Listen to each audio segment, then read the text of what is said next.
अस्सलाम वालेकुम दोस्तों, मैं हूं आपका मेज़बान मोहम्मद हमजा फारूक और आप देख रहे हैं मेरा यूट्यूब चैनल सियासी तड़का।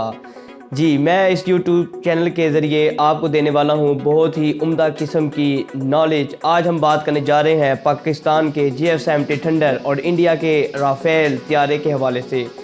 जी, बहुत ही पहले ये बात गर्दिश कर रही थी कि इंडिया ने जो है वो फ़्रांस से राफेल तैयारे जो हैं वो दरामद कर लिए हैं और अब जो है वो जनूबी एशिया में अपनी पूरी ताकत का रसूख भी दिखा रहा है। आपको याद होगा कि आप लोगों ने देखा है कि 27 फरवरी को जिस तरह पाकिस्तान ने इंडिया का MiG-20 जो था उसे तबाह किया और जबकि 111 भी तबाह किया और अभिनंदन साहब की जिस तरह से पिटाई लगाई वो पूरी दुनिया में एक मिसाल दिखती है। तो लिहाजा उस वक़्त के जो वज़ीर आज़म नरेंद्र मोदी है वो ये फरमाते थे कि अगर हमारे पास राफेल होता तो शायद इसका अंजाम कुछ और होता। तो मैं आज नरेंद्र मोदी को ये बात बता दूं कि आपके पास राफेल हो चाहे जो मर्जी हो, पाकिस्तानी फ़ौज, पाकिस्तान की एयरफोर्स आज भी उतनी जो है वो हिम्मत और बहादुरी का मुजाहरा करने के लिए तैयार है।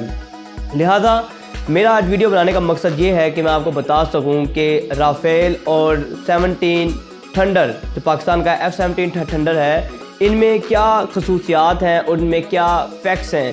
तो सबसे पहले अगर मैं राफेल की बात करूं तो बड़े ही सालों से जो है वो इंडिया जो मिलिट्री एयरबेस है वो ख्वाहिशमंद थी कि वो फ़्रांस से जो है राफेल तैयारे जो है वो ले सके और हाल ही में उनका ये मुआहिदा जो था वो कंप्लीट हो गया, यानी कि फ़्रांस ने हामी भर दी कि वो आपको तैयारे देने के लिए तैयार है। और जबकि इनकी जो डील थी वो 36 जो राफेल थी उनके हवाले से थी, लेकिन अभी तक जो है इंडिया के पास सिर्फ 5 राफेल तैयारे आए हैं।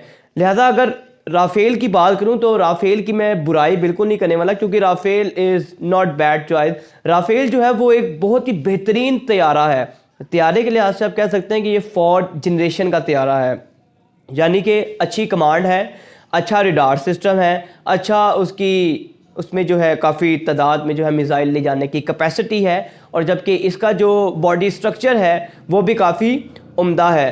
तो लिहाजा राफेल एक बहुत अच्छा तैयारा है। लेकिन अगर मैं इंडिया की बात करूं तो ये इंडिया के लिए बहुत महंगी डील है। अगर मैं इंडिया की बात करूं तो दोस्तों याद रखें कि ये एक बहुत बड़ी महंगी डील है क्योंकि एक राफेल जितने का इंडिया ने ख़रीदा है पाकिस्तान GF-70 थंडर जो है उतने में कहीं तैयार कर लेता है। अब मैं आपसे अगर बात करूं कि फ़र्क क्या है GF-70 थंडर और राफेल के दरमियान, तो देखें GF-70 थंडर जो है वो आपकी इत्तला के लिए मैं बताऊं कि वो पाकिस्तान और चाइना मिलकर जो है इसको तैयार करते हैं, यानी कि आप कह सकते हैं GF-17 थंडर की जो प्रोडक्शन है वो पाकिस्तान में ही जो है वो तैयार होती है और पाकिस्तान में GF-17 थंडर का ये तीसरा ब्लॉक जो है इस वक्त कंटिन्यू है, यानी कि पाकिस्तान हर साल जो है अपने एक ब्लॉक के अंदर 25 जेट्स जो है वो तैयार करता है हर साल। तो मैं आपसे ये बताना चाहता हूँ कि जो राफेल का स्ट्रक्चर है इसमें जो अपडेट्स हैं वो नहीं हो सकती, यानी कि आप कह सकते हैं कि आज 2020 में जिस तरह है 2030 में भी ये सेम ऐसा ही इसका स्ट्रक्चर होगा, यानी कि इसमें कोई खासा तब्दीली नहीं हो सकती।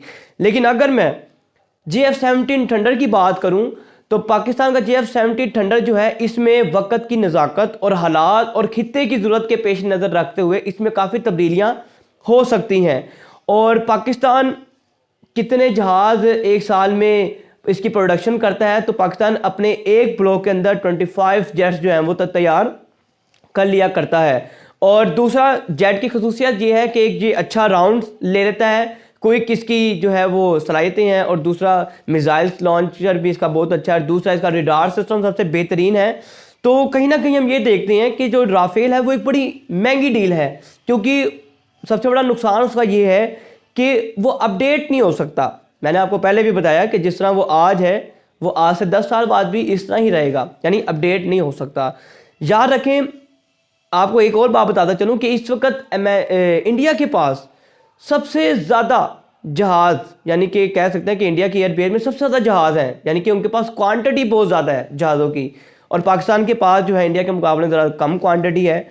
लेकिन एक जो सबसे अहम बात यह है कि क्वांटिटी से कुछ नहीं होता, आपके पास हमेशा क्वालिटी भी होनी चाहिए। यानी कि अगर आपके पास क्वालिटी नहीं है तो क्वांटिटी आप जितनी मर्जी बढ़ा लें तो फिर जो है सब तबाही के ही काम आएंगे। तो लिहाजा ये मेरा कंपैरिजन था।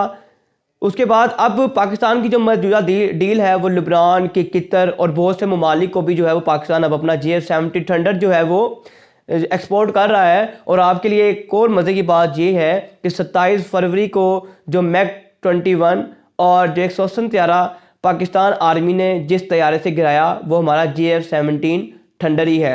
राफेल के बारे में अगर बताऊं तो राफेल को अभी तक ना डॉग फाइट्स के लिए इस्तेमाल नहीं किया गया, यानी कि आप कह सकते हैं कि ये भी किसी फाइट्स के अंदर इस्तेमाल नहीं हो सका। अलबत्ता इराक के अंदर इस जेट के ज़रिए जो है वो गोलाबारी ज़रूर की गई थी, लेकिन ये आज तक जो है वो किसी फाइट के लिए इस्तेमाल नहीं हो सका। इसलिए हम ये भी नहीं कह सकते कि जंग के ज़माने में या जंग की कंडीशन में ये कितना कारआमद होगा और कितना सूदमंद साबित होगा। लेकिन F-16 और F-17 थंडर जिस तरह के जेट हैं इनको हम वक्त की नज़ाकत के लिहाज से कभी भी अपडेट कर सकते हैं और ये जंग के अंदर भी बेहतरीन कारआमद साबित हो सकते हैं।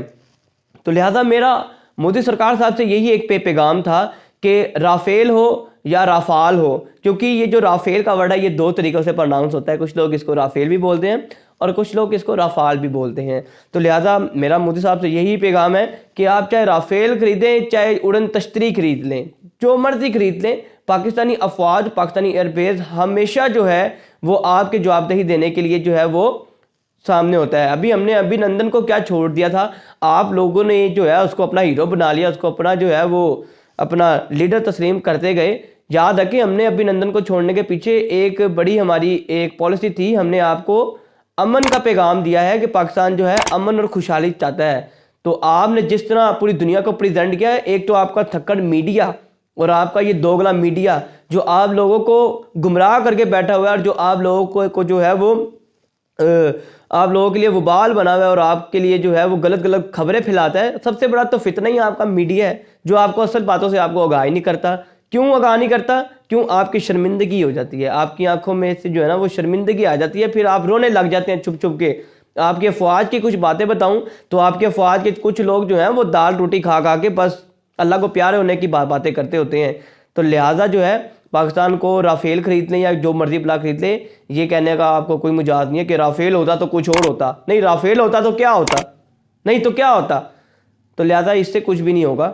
आप अपनी क्वांटिटी पर नहीं अपनी क्वालिटी पर तवज्जो दें, क्योंकि आपके विंग कमांडर्स थे जिनका हमने शिकार किया था। और याद रखें हमने छोड़ दिया और मेरे ख्याल से पाकिस्तानों की अमन के पैगाम में हमने थोड़ी सी गलती कर ली। मेरा तो दिल कर रहा था उसको छित्तर लगाते हम, उसको चाय की जगह जो है ना उसको हम ज़रा कुछ और ही पिलाते तो ज़्यादा मज़ा था, और फंटास्टिक चाय बोल के तो चला गया। तो लिहाजा ये है कि पाकिस्तान को इससे कोई फ़र्क नहीं पड़ता। तो ऐसे ही मैं जो है मज़ीद आपके लिए वीडियो बनाता जाऊँगा, क्योंकि आपको पता है कि अब हमारे चैनल का नाम भी सियासी तड़का है। तो फिर जब तक सियासत में तड़के ना लगें तो फिर उस वक्त तक जो है ना हमारी सियासत किसी भी अहमियत की हामिल नहीं बनती। तो लिहाजा ये है हम ऐसी अपनी सियासत में तड़के लगाते जाएंगे और आपके लिए ऐसी मज़ीद अच्छी वीडियो जो है आपके लिए बनाता जाऊँगा। तो लिहाजा मेरी अगली वीडियो के लिए जो है आप इंतज़ार करें, और जाते जाते बेल आइकन का बटन और साथ जो है घंटी भी जरूर बजा के जानी है। जो तुम घंटी ना बजाई तो फिर मेरी अगली वीडियो ताज़े टिकर नहीं है पढ़नी। ठीक हो गया जी, तो फिर अल्लाह हाफिज़।